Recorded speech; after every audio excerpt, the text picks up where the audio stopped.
আসসালামু আলাইকুম। এখন আমি আপনাদের সাথে ভিডিওতে যে বিষয় নিয়ে আলোচনা করব সেই বিষয়টি হলো গরুর ডাক। গরুর ডাক কিভাবে বুঝবেন এই বিষয় নিয়েই এই ভিডিওতে আমি আলোচনা করব। আমার এই ভিডিওটি যদি আপনাদের একটু ভালো লেগে থাকে তাহলে প্লিজ লাইক, শেয়ার, কমেন্ট এবং সাবস্ক্রাইব করবেন। আপনাদের কোনো বিষয়ে যদি প্রশ্ন থাকে তাহলে আমাকে কমেন্ট করবেন, আমি পরবর্তী ভিডিওতে আপনাদের সেই বিষয়ে উত্তর দিয়ে দিব। গরু যখন হিট আসে তখন কি করবে সেই বিষয় নিয়ে এখন আলোচনা করা হবে। গরু যদি হিটে আসে তাহলে সর্বপ্রথম যে কাজটি করবে সেটি হবে বারবার ডাক দিবে। যদি আপনার গরুটি হলস্টাইন ফ্রিজিয়ান হয়ে থাকে তাহলে এই পন্থাটা একটু কম করে। এর জন্য আপনারা যে পন্থাভাবে অবলম্বন করে বুঝতে পারবেন যে আপনার গরুটি হিটে এসেছে বা ডাকে এসেছে। এজন্য আপনাকে সর্বপ্রথম যেটা করতে হবে সেটা হলো আপনার দেখতে হবে যে আপনার গরু মিউকাস ভেঙে কিনা। যদি আপনার গরু সাদা মিউকাস ভেঙে তাহলে বুঝতে হবে আপনার গরুটি ডাকে এসেছে, এবং পিছনের জরায়ুর যে ভালভাগুলো আছে এগুলো যদি ফুলে থাকে তাহলে আপনি বুঝতে হবে যে আপনার গরুটি হেঁটে এসেছে, এবং বালবা ফুলে থাকবে এবং হালকা গোলাপি আকার ধারণ করবে এবং বালবার থেকে মিউকাস নির্গত হবে।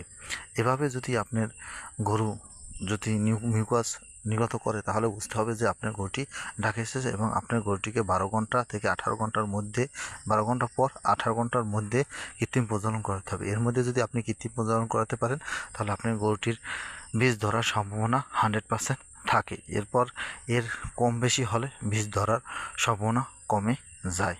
এজন্য আপনারা এই দিকে খেয়াল রাখতে হবে। এছাড়াও অন্য একটি কাজ করবে থাকবে, যে কাজটি হলো আপনার গরু অন্য গরুর উপরে জাপ দিতে চাবে যখন হিট আসবে তখনও, এবং যখন হিট শেষ হয়ে যাবে তখনও জাপ দিতে চাইবে।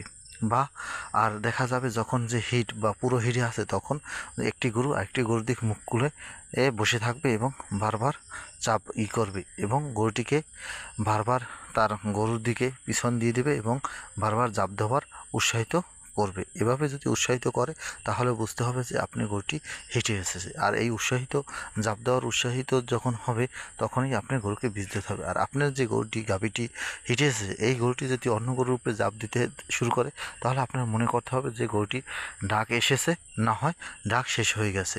এটি আপনার দিনক্ষণ এবং যোগা এবং আবহাওয়ার দিক বিবেচনা করে আপনার আইডেন্টিফাই করতে হবে। এছাড়া আপনি অন্যভাবে আইডেন্টিফাই করতে পারবেন না। সাধারণত গরু যোগার প্রথম এবং শেষ দিকেই ডাকে থাকে, এবং গরু প্রতি 12 মাসেই যে কোনো দিন ডাকতে পারে। এজন্য আপনাকে কোনো মাস বা কোনো দিন বা অন্য কোনো প্রজাতির মতন আপনাকে বলা যাবে না। তাই আপনারা এভাবে যদি আপনার গরুটিকে লক্ষ্য করে থাকেন তাহলে আপনার গরুটি ঠিক সময় কৃত্রিম প্রজনন করতে পারবেন এবং আপনার গরুটি খুব দ্রুত গাভীন হয়ে যাবে। আমার ভিডিওটি ভালো লাগলে প্লিজ লাইক, শেয়ার, কমেন্ট এবং সাবস্ক্রাইব।